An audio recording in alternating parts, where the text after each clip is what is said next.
Most of the world, the political left in particular, was blindsided by the results of the 2016 election. To say that some are having a hard time coming to terms with the words President Trump and what the next 4 to 8 years will bring would be an understatement. Those who told you that a Trump presidency was impossible were quick to remix the pre-election narratives, framing the Donald as something of a Hitler 2.0 and attempting to position themselves as leaders of a new resistance. Self-reflection still seems to be off the table. On the other end of the spectrum, you have those who took Trump's promises at face value and who actually believe he will make America great again, proclaiming the dawn of a new age of conservatism as the stock market rose to record highs before he actually took office. Let's just cut to the chase. Is Trump going to usher in a new era of prosperity and innovation, or is he going to be the one standing in the center ring when the circus tent comes down? Remember, some voted for Trump as a political Molotov cocktail. Trump is a businessman, you say. He's going to make things happen. Cut taxes, cut regulation, invest $1 trillion in infrastructure, including a ginormous wall, punish companies that move factories overseas, rebuild the military, restore relations with Russia, start a trade war with China, and a new arms race would create jobs. There's a lot to unpack there, and those debates are worth having. However, much of this hinges on a variable that Trump doesn't control: the Federal Reserve. The Federal Reserve has held interest rates at near zero for close to a decade. They also engaged in quantitative easing from 2009 to 2014, accumulating $4.5 trillion worth of mortgage-backed securities and treasury notes. This inflated stock and bond market bubbles of historic proportions. When a friendly face is in the White House, crashes are typically attributed to a war, terrorist attack, or some other external variable. A Trump presidency, however, is an excuse in and of itself. Word is the Fed is leaning towards increasing interest rates aggressively in 2017 and may engage in anti-inflationary measures to offset Trump's infrastructure stimulus plans. That means that the flow of money and credit is about to be tightened. It also means the Fed is setting itself up for a showdown. If Trump plays by the rules, he'll have to wait till 2018 to replace Janet Yellen. A lot can happen within that time frame. Trump's personality is a wild card. He's impulsive, he fights dirty, fights to win.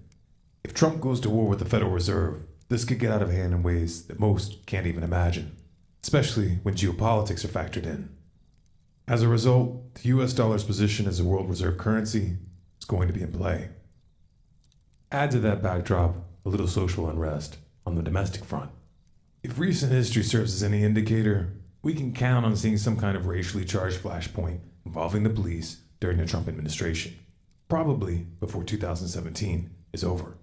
It's also fairly safe to say that some of these protests will turn violent and destructive. The trend has been towards escalation.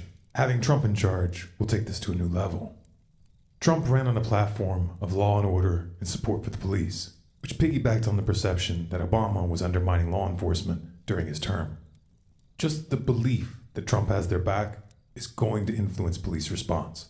They're going to be more confident, more aggressive, and if Trump offers even so much as a word of encouragement, they will go into full crackdown mode, which would of course throw gasoline on a fire. These tensions have the potential of spinning out of control, especially in the context of an economic downturn. And again, Trump's personality is a wild card. Trump is also about to inherit, thanks to Obama and Bush, the most extensive and technologically advanced surveillance apparatus the world has ever seen, the power to order extrajudicial assassinations anywhere in the world, and a military which has been authorized by the NDAA to detain anyone, anywhere, including U.S. citizens, indefinitely without trial. To top it off, Trump is filling his administration with former generals, some with combat and counterinsurgency experience. He has everything he needs to implement a full-fledged military dictatorship, and the left has no one to blame but themselves. Trump did not, however, start off on a good foot with the alphabet soup agencies. He has an enemy contingent in the deep state which wants to take him down and has the means to do it. Replacing upper management won't be enough to neutralize this threat. These agencies have black budgets and off-the-book programs that defy accountability, and lots of experience toppling upstart regimes.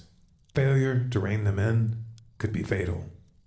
The most important trap, however, will be on the geopolitical front. Years of backing Sunni jihadists in Syria failed to unseat Assad. and Trump has vowed to reverse U.S. policy. Israel was openly supporting the Sunni Axis.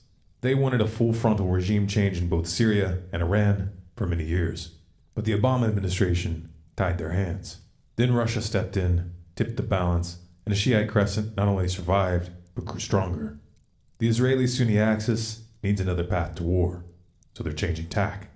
On January 13th, 2017, just 7 days from the inauguration, Israel bombed a Syrian government airport. This provides a glimpse of the years to come. Israel's strategy is simple: provoke Syria and/or Iran until one of them retaliates, which would of course provide cover to take territory. Turkey is likely to make another move in Iraq and/or Syria as well, while the Saudis continue bombing Yemen to rubble. Israel feels confident that Trump will defend them at all cost. Indeed, he's given this impression. But will he take the bait? Here, Russia is a wild card. What happens if Russia moves quickly to provide Syria and Iran with the means of defending themselves? What happens when Putin and Netanyahu are competing for Trump's ear? With all the other variables in play, will Trump even have the means to influence the outcome in this region? Expect alliances in the Middle East to shift rapidly during the Trump years, with unexpected consequences. In particular, watch for a play on oil that undermines the petrodollar. Making America great again was never on the menu. Trump wasn't supposed to win. He was supposed to be the decoy. This was reality television does politics. Literally. The Democrats thought he was so bad he would take attention off of Hillary's baggage.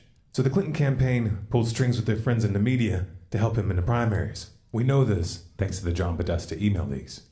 The DNC and their corporate media lackeys then worked to marginalize the Bernie Sanders campaign and used a secret agreement backed by leverage to prevent him from attacking Clinton. This was confirmed by the DNC email leaks. Oops. You can't unthrow a Molotov cocktail.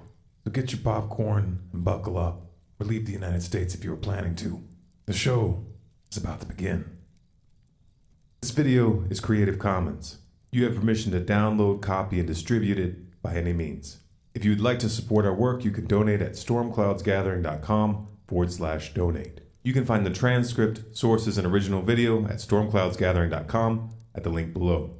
For more, subscribe to Storm Clouds Gathering on YouTube and follow us on Facebook, Twitter, and Google+.